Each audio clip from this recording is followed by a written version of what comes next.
Hello everyone, welcome to Chargers TV. The final round of the regular season of the SEABL concluded over the weekend as your very own Telstra Hobart Chargers took on the Northwest Thunder and the Launceston Tornadoes at home. We finished off the regular season with the local derby. Let's have a look at the results for you now. In the women's game, it was Launceston winning the Mitchell Greenwood Trophy in this one. 99-85 was the scoreline. Lauren Nicholson had 31 points and 14 rebounds and had a great game as she was named the Seaboil Women's MVP of the season.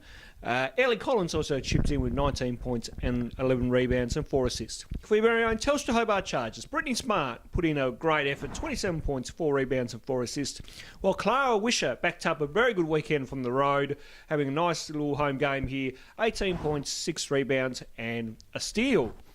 You're going to hear from Dwayne Davey now to get his post-match thoughts. Yeah, look, I think that's one thing that this team can hang its hat on is that we always, the effort's always there, and that's one thing I'm really proud of. That all the adversity that we've faced this season, with the injuries and everything else that's gone on, the girls stuck together, and we put ourselves in a position tonight to get ourselves to the finals.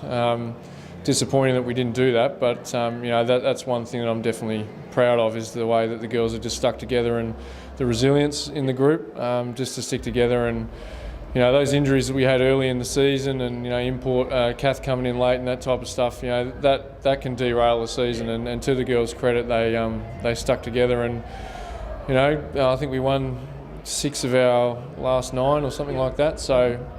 That's pretty impressive to get us to where we were tonight, but unfortunately we weren't able to get the job done against a very good Launceston team. Yeah, we just came. We knew if we were able to push that ball in we Hobart last time we kind of beat the last game. We beat them more pushing in transition, getting it down court, and Allie Wilson was really a killer in that tonight.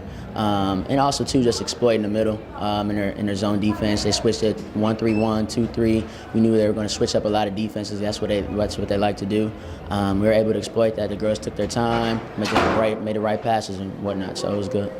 So Dwayne, with his post-match thoughts there, I'm now going to bring in my co-host Justin Bryan into the coverage. And of course, Justin, the women put up a valiant effort, and I think Dwayne should be proud of his girls for this season. Well, absolutely, and I think 2 things at first. Number 1, thank you to everyone who came out extra early to watch the women's game. We've had some, occasionally some poor attendance for the women's game, and it's eventually built for the men's, but that was an absolutely huge and solid crowd there for the women's game. And number 2, thank you to the women for really pushing deep into the season and really giving it a red hot crack despite injuries. You mentioned how proud Dwayne's got to be there. Someone like Josie, who was crucial to the squad early, she didn't return for the season. You had Clara, who played maybe 6 fit games. You had Britt, who played only a handful of really, truly 100% fit games, and they showed. Kathleen had ankle complaints all through the season. Sarah Marston went out, which added another kink to the bench. You had Alex Finlayson, who had concussion injuries. It was a list, as long as you could write it, really. But they were tremendous. To really come down to the last game of the season, knowing that it was do or die, a lot of pressure on them.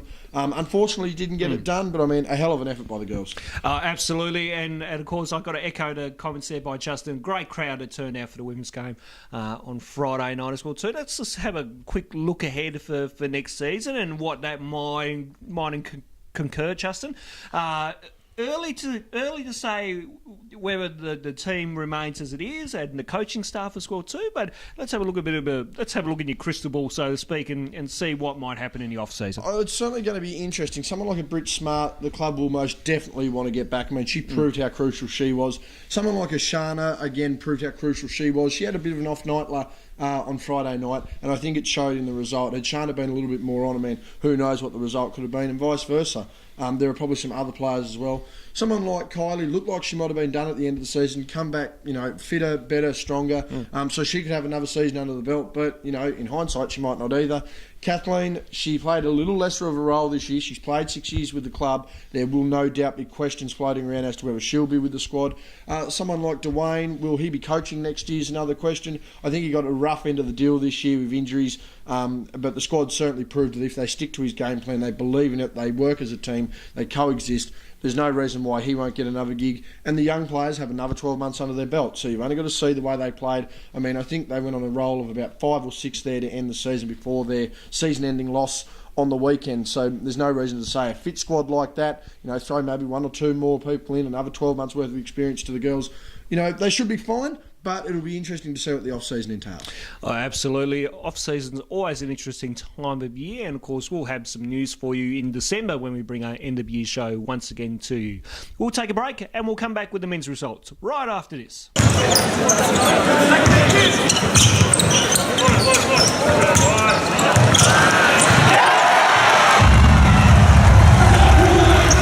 And welcome back. Time for the men's results for you now. And of course, in the men's game, it was your very own Telstra Hobart Chargers win this one by a huge margin, 41 points to be exact, 104 to 63. The top scorers for the Northwest Thunder were Joe Chilcott with 16 points and a rebound and an assist, while Lockie Barker had 11 points, 2 rebounds and an assist as well too. For your very own Telstra Hobart Chargers, it was none other than the big three contributing big time here. Mafeng Mue, 31 points, 2 steals and 2 blocks.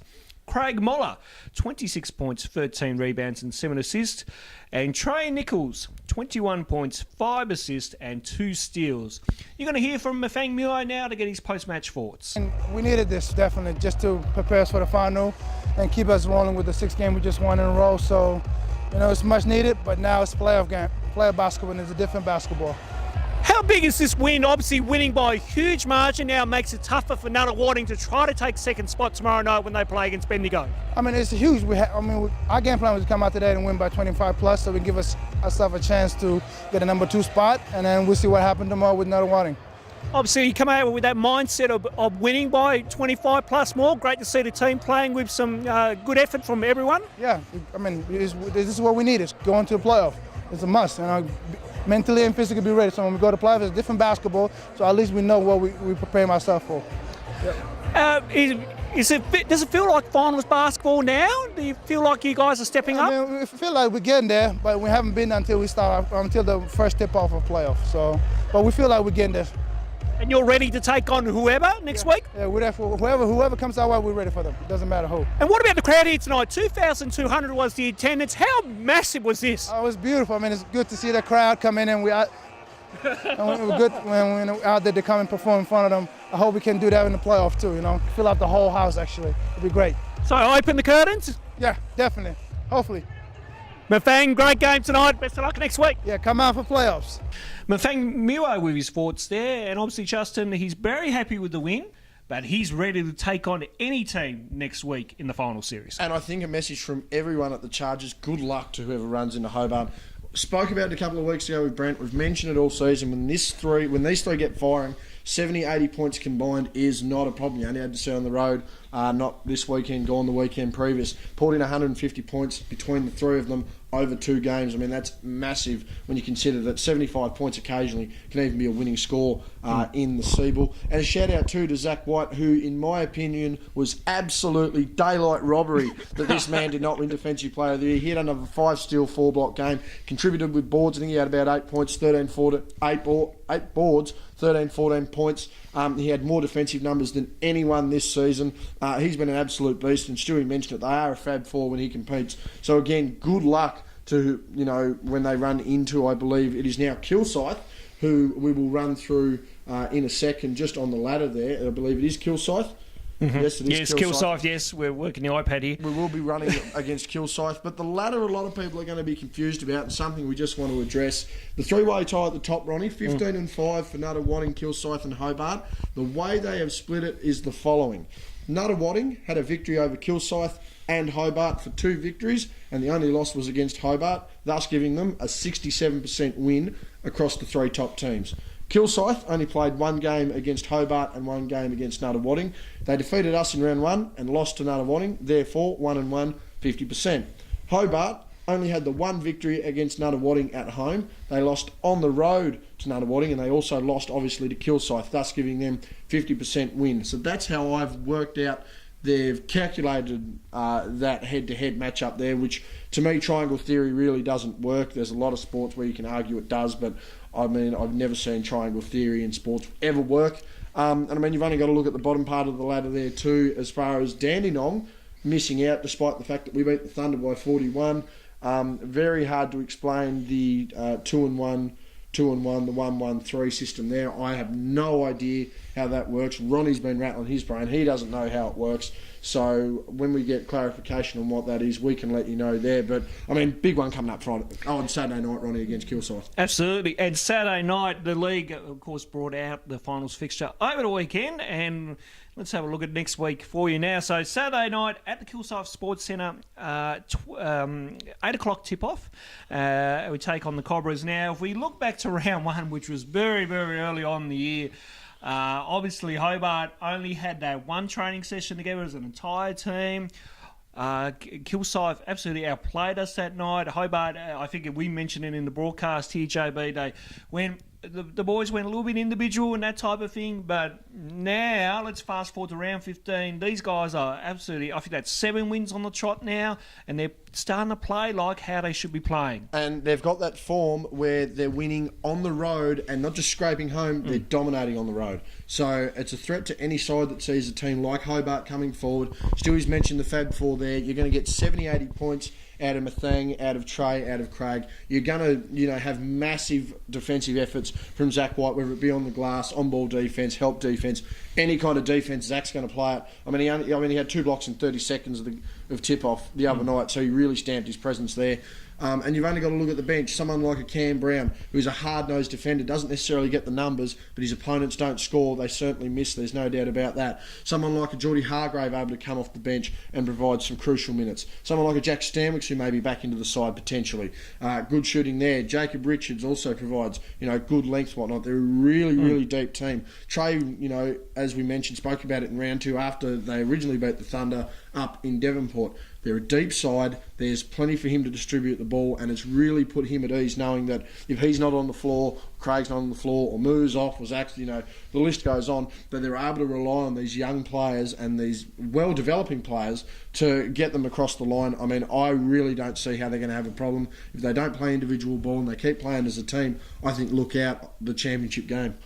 Oh, absolutely, JB. And now, hopefully this game will be live streamed. We do know Kilsyth do a really great job with their media work up there, and we do know that they have been live streamed throughout the year. So we'll have some further information during the week for you in regards to a live stream. So hopefully, the guys at Kilsyth there can give us one, and we'll be able to watch the game along with everyone else, which would be really good to see. A quick shout out to Trey Nichols and Craig Moller, who picked up some awards in the Seabull over the weekend. So we had their awards presentation luncheon on Sunday. And, of course, Trey Nichols and Craig Moller got all Seabull first team, JB. And, of course, Trey picked up a statistical award in leading point scorer. And Craig Moller also got leading rebounder as well, too. So congrats to them. Absolutely. And shout out to, we mentioned Lauren Nicholson winning the MVP in the women. A shout out to Mason Bragg, who also, after coming back into that Thunder squad, made the second team. And, I think we've got a photo here of Mason Bragg post-game wearing a controversially new uniform. Mason certainly doing a good modelling job there. But, no, he had a bit of a tough game. Trey had certainly, again, played really well on him. He likes playing on Mace. But shout out to Mace, making all second team, coming off, a bit of an up and down season. A good reward for him as well.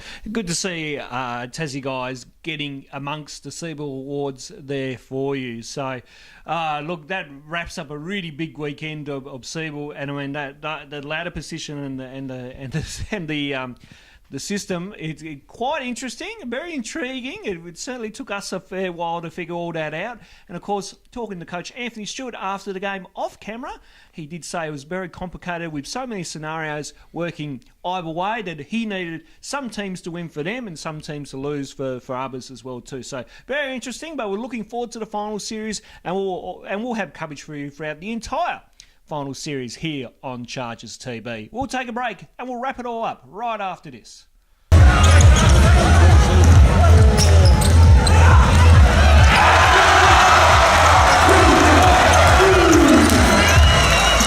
And welcome back. Don't forget to follow us on all of our social media content to keep up to date with all the goings on here at the Telstra Hobart Chargers. You can like us on Facebook, you can follow us on Twitter, you can follow us on Instagram, or you can subscribe to our YouTube channel. So don't forget to keep up to date with all the goings on here at the Telstra Hobart Chargers. As we said in the segment before, what a big weekend it has been in basketball, especially in the Seabull. And certainly it has been fantastic to cover the majority of all 15 rounds. I think we've only missed 2 but great to be involved once again. And as we said, we're looking forward to the final series coming up, which all starts this Saturday night. To leave you, we're going to throw to a couple other post-game interviews that we did as well too. So you heard from Mafang. Now you're going to hear from Zach White and Trey Nichols. So you're going to hear from both of them and hear bits and grabs. And while they're chatting away, we're going to throw a bit of a photo montage of some photos from Friday night. Thanks to one of our photographers in Rodney Turner for taking some photos. And I think I took a few photos as well too, so you'll see a bit of both of our photos there. That's all we have time for in this edition of Chargers TV. On behalf of the entire crew, it's goodbye. Yeah, well, we knew we had to try and make the margin as big as we could, so we really tried to put some emphasis on the defensive end, especially in the second half. Once the lead got to double digits, we thought we needed to really put our foot down and get some stops on one end so we can put some numbers up on the other. Be a good one. What about this crowd tonight? How great was this? It was amazing. Obviously the biggest crowd we've had all season, and it's against Northwest Thunder, so you assume it's going to be a big one. But to come out the way they did and as loud as they are and enthusiastic as they are, it's great. Zach, great game tonight and best of luck next week. Thank you. It was big, man. To come out and put on a show for this amazing crowd, it was sensational. And just to see the Tasmanians get behind all the ball clubs that came through today, it's a good way. It's going in a good direction. Regardless, it's playoff time. It's a new season now, so everybody's 0-0 from this point on. So, whether we're at home or away, we got to get it done. You feel like you're at finals basketball intensity at the moment, or is there still a long way to go still? I wouldn't say we're at our peak, but we're definitely rolling, and it's a good time to be rolling going into playoffs. So we just got to keep our winning ways up, and hopefully we bring home a championship.